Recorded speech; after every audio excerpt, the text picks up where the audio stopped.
una ponencia especial de Edwin Fernando Rojas, asistente senior de Asuntos Económicos de la CEPAL. Adelante, Fernando. Muchas gracias, Paola. Muchas gracias, Jorge Fernando, por la introducción.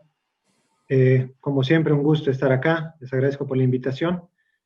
Yo voy a tener una presentación más o menos corta que se va a centrar en la importancia de la digitalización como una de las herramientas principales para el proceso de recuperación económica post-pandemia. La idea de la presentación es dar un contexto inicial sobre la situación actual, primero en términos económicos, y posteriormente hacer referencia a cuál es la situación en la región en materia de conectividad. La pandemia ha golpeado a la economía de forma muy agresiva.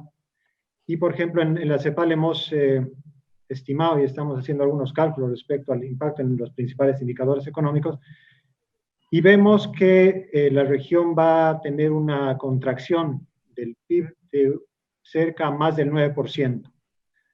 Por otro lado, el valor de las exportaciones regionales va a caer en un 23%, y además la caída de la demanda y la paralización de la oferta van a causar o van a ocasionar el cierre de 2.7 millones de empresas, la mayoría de estas micro y pequeñas empresas, y además esto va a generar 18 millones de desempleo. Esta caída del PIB y el aumento del desempleo también va a tener un impacto en el nivel de pobreza, generando 45 millones más de pobres. Como ven, la situación económica va a ser muy compleja y nosotros creemos que las tecnologías digitales van a estar en el centro del proceso de recuperación. En ese sentido, es fundamental acelerar los procesos de digitalización y, sobre todo, la incorporación de estas tecnologías en los procesos productivos. La tercera lámina, por favor. En relación a la conectividad en América Latina, voy a dar algunos números para más o menos estar en contexto. El año 2019 habían 67% de usuarios de Internet. Dos de los grupos menos conectados eran los de personas de menos de 25 años y mayores de 66 años. Esto obviamente limita, por ejemplo, a servicios o iniciativas asociadas a teleeducación o algunos otros servicios de gobierno que buscan mantener el distanciamiento social. Por otro lado, en términos de hogares conectados, vemos brechas importantes en lo que se refiere a niveles de ingreso. En promedio en la región, el quintil de mayores ingresos tiene una penetración en hogares de 81%, pero en los quintiles más pobres o en los quintiles de menores ingresos, este número asciende únicamente a 38%. Además, la mitad de los hogares no conectados están en los dos segmentos más pobres, en los dos quintiles más pobres. Por otro lado, también hay una brecha o una diferencia significativa en lo que son hogares urbanos y rurales, siendo que en promedio, en los hogares urbanos, la penetración, los hogares conectados a Internet son el 67%, y en los hogares rurales únicamente 23%. Otro tema que quería destacar, por favor, la siguiente lámina, es la cobertura. Particularmente en cobertura de redes móviles, tenemos una cobertura por encima del 90% en promedio en la región, pero el número de usuarios está bastante por debajo. Eso lo que nos estaría mostrando es que existe una importante brecha de demanda de alrededor de 200 millones de personas. Como mencioné hace un momento, uno de los elementos o uno de los limitantes más grandes en la región es el tema de los ingresos. Entonces, si puedes pasar a la próxima lámina, por favor. Vemos que, entrando ya en detalle, digamos, a los hogares conectados por quintil de ingreso, que en la región existen diferencias muy grandes, tanto al interior de los países como entre los países. Para dar un ejemplo, en Bolivia y Paraguay, solamente el 3% de los hogares del quintil de menores ingresos está conectado. Este mismo quintil en Brasil y Chile tiene un porcentaje de conexión del 60%. Entonces son diferencias muy grandes que obviamente implican políticas de cierre de brecha bastante diferentes y enfoques diferentes para acelerar la adopción de las tecnologías digitales. La siguiente lámina, por favor.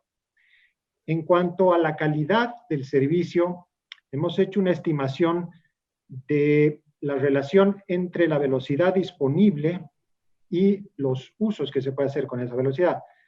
Lo que vemos es que para conexiones de banda ancha fija, en promedio en la región, alrededor del 55% de los países podría ser un uso intensivo, dada la velocidad de conexión. Este uso intensivo, perdón, básicamente implica realizar simultáneamente funciones básicas como navegación, correo electrónico y simultáneamente actividades de más alta demanda de datos, por ejemplo, videoconferencias. En el caso de la banda ancha móvil, este porcentaje de uso intensivo, digamos, baja al 33%.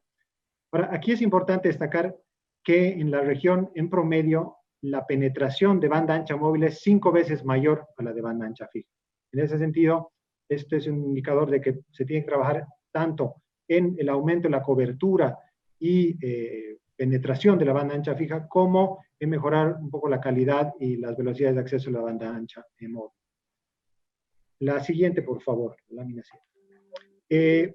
Entrando un poco a lo que es la conectividad o la digitalización de las empresas o de los procesos productivos, podemos identificar que en la mayor parte de los países de la región, las empresas tienen un alto porcentaje de conectividad. Como vemos en el gráfico, más del 90% de las empresas estarían conectadas.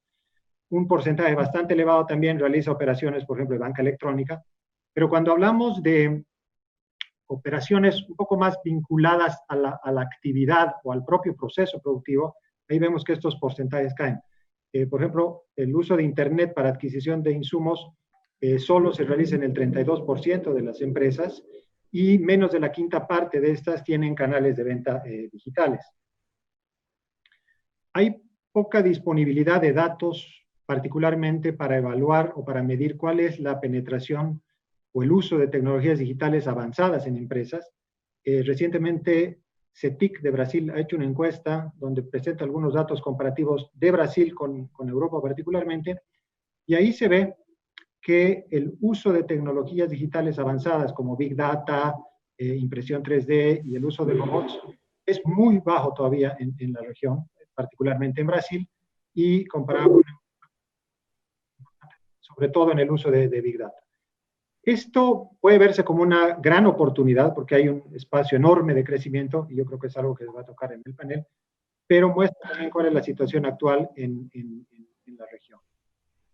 Por otro lado, hemos estado trabajando también en identificar cuál es la presencia, digamos, de las empresas en línea. Y lo que hemos visto, hemos hecho un muestreo para cuatro países de la región en el que está Colombia, y hemos visto que de todas las empresas que tienen presencia en línea, el 70% aproximadamente tiene una presencia pasiva. Es decir, que no permite hacer ningún tipo de transacción. Son básicamente páginas web informativas y nada más. Lo interesante y un efecto de la pandemia ha sido que entre enero y junio del 2020, en promedio en estos 4 países, ha habido un cambio de alrededor del 20% de las empresas que tenían una presencia pasiva a una presencia activa. Es decir, la pandemia ha obligado, ha acelerado, digamos, el proceso de digitalización o el uso más productivo de las tecnologías digitales.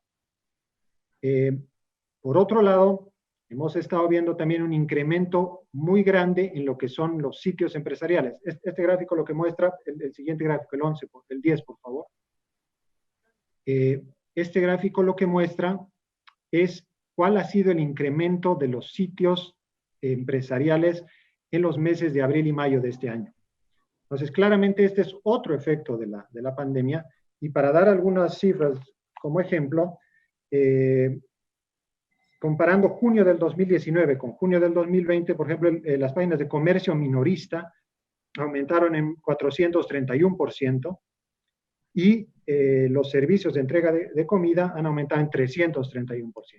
Nuevamente aquí se ve, digamos, algo que mencionabas antes, la urgencia que han visto las empresas de tener que aplicar o utilizar tecnologías digitales en sus procesos, en este caso para la siguiente lámina, por favor. Bueno, nosotros hemos identificado que van a haber 3 etapas en cuanto a desarrollo digital durante la pandemia. El primero, que es el que ya habríamos pasado, que es el de reacción, donde básicamente se han desarrollado portales, aplicaciones de salud, y se ha impulsado mucho el uso de teleeducación y teletrabajo. La segunda etapa es la etapa de recuperación.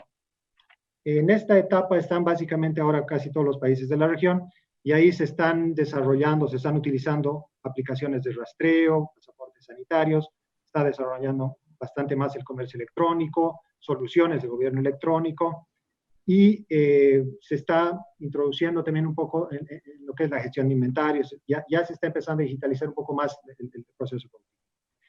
La tercera etapa, que va a ser fundamental para la reactivación y que es la que tenemos que acelerar, es la que está vinculada, por ejemplo, con el tema ya de la incorporación de tecnologías digitales más en el proceso productivo como tal, por ejemplo, a través de la visibilidad de cadena de suministros en tiempo real, espacios de trabajo digitales, automatización o robotización de la planta, flexibilidad de la cadena de producción, obviamente acelerar lo que es la manufactura 4.0 y también acelerar lo que es o mejorar en realidad la experiencia de los usuarios utilizando estas tecnologías digitales. La siguiente lámina, por favor. Ahora, hay que considerar también que hay muchos factores que no están directamente vinculados con el acceso o la disponibilidad de tecnologías digitales que están limitando tanto los efectos como la posibilidad de utilizar estas tecnologías en la región. Hay factores estructurales. Voy a hablar en tres ámbitos. En el caso de teletrabajo, por ejemplo, este se ve limitado porque en la región hay una estructura productiva bastante heterogénea y además hay un alto nivel de informalidad. Por otro lado, de acuerdo a estimaciones que hemos hecho, menos del 25% de los empleados formales, ni siquiera estamos hablando del gran porcentaje de informales, tiene la posibilidad de trabajar desde la casa, básicamente por el tipo de oficio o actividad que realiza.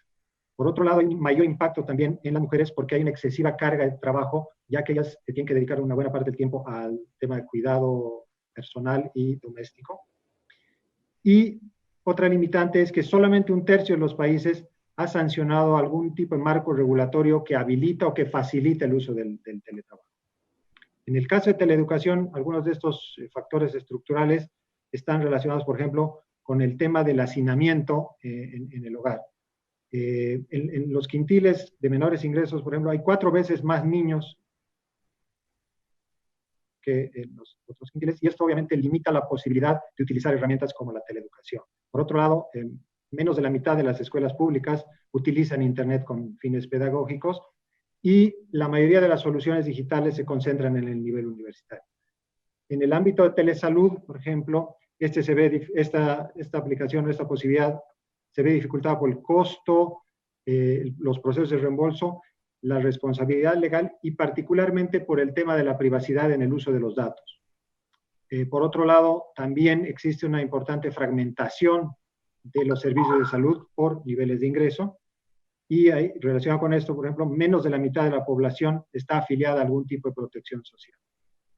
Finalmente, también aquí hay un tema regulatorio que no se ha adecuado y no está habilitando el uso de servicios de salud. Bueno, en ese contexto, la siguiente lámina, por favor. En ese contexto, nosotros creemos que la digitalización o los procesos de digitalización tienen que tener una visión igualitaria y transformadora. Igualitaria en el sentido de que tienen que abarcar a toda la población para que además los impactos sean mayores, tanto económicos como sociales. Entonces, para eso es obviamente necesario el desarrollo de más servicios de gobierno digital, de infraestructura digital. Se tiene que masificar la banda ancha, tiene que facilitarse el acceso a dispositivos. Además, se tiene que trabajar, como mencionaba hace un momento, se tiene que promover el uso, por ejemplo, de servicios como telesalud, teleeducación, teletrabajo, y además se tienen que desarrollar habilidades para que las personas puedan desempeñarse en un mercado laboral que va a tener ya muchas herramientas digitales. Por otro lado, esta digitalización tiene que ser transformadora, y entiendo que ese va a ser, digamos, el foco de discusión de este panel. Transformadora en el sentido que tiene que modificar lo que son los procesos productivos, tiene que tener un impacto en los niveles de productividad, en los niveles de competitividad. Para eso hay que acelerar los procesos de digitalización de las empresas a través del desarrollo de la industria 4.0, el despliegue de las redes 5G y el uso del servicio 5G, poniendo además particular énfasis en lo que es la digitalización de las MIPYME, que obviamente son la mayor parte de las empresas en nuestra región. Además, se tiene que trabajar en promover la innovación y la transferencia tecnológica. Para la región también es muy importante aprovechar las tecnologías digitales para lograr una mayor integración, particularmente a través del comercio digital y del desarrollo de infraestructura y logística. Y todo esto se tiene que hacer con una mirada sostenible, en el sentido que se deberían utilizar con más intensidad energías no convencionales, aprovechar la automatización y desarrollar ciudades inteligentes. Muchas gracias.